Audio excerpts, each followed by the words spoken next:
নাসার আর্টেমিস 2 মিশনের চাঁদের উদ্দেশ্যে যাত্রা করা ওরিয়ন মহাকাশযান পৃথিবীর সঙ্গে সাময়িক যোগাযোগ বিচ্ছিন্ন হয়ে এক নাটকীয় পরিস্থিতির সৃষ্টি করে। প্রায় 50 বছরের বেশি সময় পর মানুষের চাঁদমুখী অভিযানে এমন অভিজ্ঞতা নতুন করে আলোচনায় এসেছে।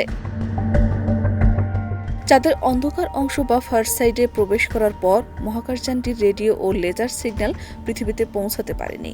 ফলে প্রায় 40 মিনিট মিশন কন্ট্রোলের সঙ্গে সম্পূর্ণ যোগাযোগ বিচ্ছিন্ন ছিল 4 নভোচারী। যদিও এটি পূর্ব পরিকল্পিত ছিল, তবুও সেই মুহূর্তে উত্তেজনা ও উদ্বেগ তৈরি হয়। এ সময় মহাকাশযানটি সম্পূর্ণভাবে পূর্ব নির্ধারিত কম্পিউটার নির্দেশনায় পরিচালিত হয়। যোগাযোগ বিচ্ছিন্ন হওয়ার ঠিক আগে পাইলট ভিক্টর গ্লোভার পৃথিবীর উদ্দেশ্যে আবেগঘন বার্তা পাঠান। তিনি বলেন, পৃথিবীর সবচেয়ে বড় রহস্য ভালোবাসা, চাঁদ থেকে সবাইকে ভালোবাসা।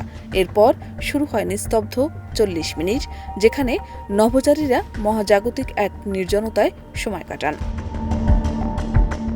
এই সময় তারা চাঁদের অজানা রুক্ষ ভূমি, গভীর গর্ত ও প্রাচীন উল্কাপাতের চিহ্ন দেখেন, যা একই সঙ্গে বিস্ময়কর ও ভয়ঙ্কর অভিজ্ঞতা তৈরি করে।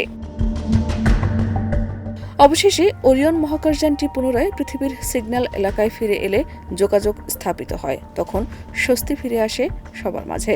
কানাডিয়ান নভোচারী জেরেমি হ্যানসেন জানান, এই অভিজ্ঞতা ভাষায় প্রকাশ করা কঠিন এবং তারা দ্রুতই পৃথিবীতে ফিরছেন। এই সফল ফ্লাইবাই মিশন মানব মহাকাশ অভিযানের ইতিহাসে একটি গুরুত্বপূর্ণ ও শিহরণ জাগানো অধ্যায় হয়ে থাকবে।